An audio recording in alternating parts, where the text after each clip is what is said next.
গল্পটা মনে পড়ে গেল, তাই বলছে যে 1,20,000 টাকা ঋণ আছে আমার, শোধ করার কোনো অপশন নাই।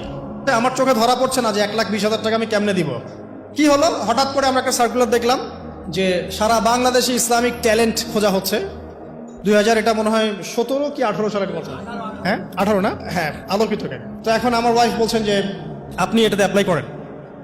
আমি অ্যাপ্লাই করবো, এটা তো আলেম ওলামাদের প্ল্যাটফর্ম, আমি এখানে জেনারেল থেকে আসা মানুষ কেমন করে কি।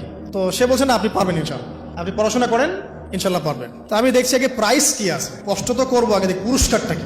তো পুরস্কারটা দেখছি যে একটা ওমরা করাবে। ওমরা করা তো যে কারোর জন্য একটা স্বপ্নের ব্যাপার না। আর লেখা আছে যে ফার্স্ট প্রাইস 3 লাখ টাকা, second prize 2 lakh, third price হচ্ছে 1 লাখ টাকা। তো সেটা আচ্ছা ঠিক আছে।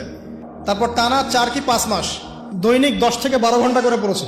টানা 4 থেকে 5 মাস দৈনিক 10 থেকে 12 ঘন্টা, নাওয়া খাওয়া সব ওখানেই। আর যতটা সহজ মনে করছেন আসলে কিন্তু প্রতিযোগিতা অত সহজ নয়। আসলে যে কোনো জায়গা থেকে প্রশ্ন আসতে পারে, আকিদা, সিরাত, ইতিহাস, এটা ওইটা অনেক টপিক, প্রায় 36টা বিভাগ আছে। তো আলহামদুলিল্লাহ কিভাবে জানি আস্তে আস্তে উঠতে পারলাম। গিয়ে দেখলাম যে হ্যাঁ টিভি রাউন্ডে চলে গেছি। আমি তেমন কিছুই করি নাই, আমি শুধু পরিশ্রম করেছি, আল্লাহর কাছে বেশি থেকে বেশি দোয়া করেছি যে আল্লাহ আমার ঋণ আছে, ঋণ শোধ করতে হবে একটা।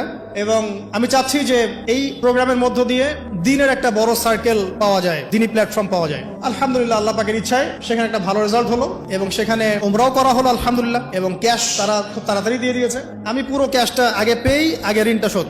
এখন এই সময় কিন্তু আমি দোয়াটা করেছি, আল্লাহুম্মা কফিনি বিহালালিকা আন হারামিক ওয়া আগনিনি বিফাদলিকা আম্মান সিওয়াক। দেখেন আমি কিন্তু জানতামও না এমন কোনো প্রতিযোগিতা হবে, আমি সেখানে পার্টিসিপেট করব, ওই ওসিলায় উমরা করব, ওই ওসিলায় আবার ঋণও শোধ হবে, আমার কিন্তু মাথায় ছিল না। এটাই হচ্ছে আল্লাহ পাকের সেই আয়াত, ওয়া মান ইয়াত্তাকিল্লাহ ইয়াজআল লাহু মাখরাজা। আল্লাহ পাককে যে ভয় করবে আল্লাহ পাক তার জন্য রাস্তা খুলে দিবেন ইনশাআল্লাহ।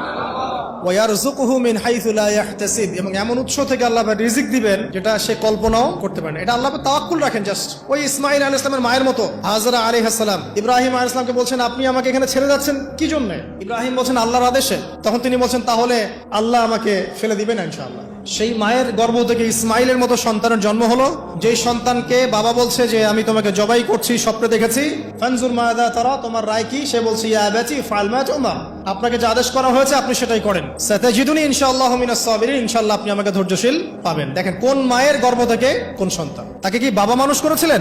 না, তাকে তার মা মানুষ করেছে। ওই রকম তাওয়াক্কুলকারিনী হাজরা আলাইহিস সালামের মতো মা যদি ঘরে ঘরে থাকে, বোন আর স্ত্রী ঘরে ঘরে থাকে, তখন ইসমাইলি প্রজন্ম আসবে ইনশাআল্লাহ। আর আমাদের মতো এই যে এখন দেখছেন না কি হচ্ছে, মারামারি, কাপড় খোলা, কাপড় ছোট, ব্লাউজ সারাসারি, কি চলছে মাশাআল্লাহ, কি যে চলছে ভাই জগতে। এখন বলতেও গা গিনগিন করে, ভাবতেও গা গিনগিন করে। মানে কিছু নসিহত করব, এটা তো মন থেকে একটা বাধা চলে আসে, আসলে কি করব কি বলবো। মানে একটা বিষয় থাকে না যে পরিস্থিতি এমন খারাপ যে কথা বলার ভাষ্য থাকে না এমন একটা যে আপনি হতবাক হয়ে গেছেন, বাকরুদ্ধ, আর কি বলবেন। এখন এই বাকরুদ্ধ হওয়ার সময় চলতেছে, বাকরুদ্ধ হওয়ার সময়, মানে বলার আর কি নাই, কিছু নাই, কি বলবেন।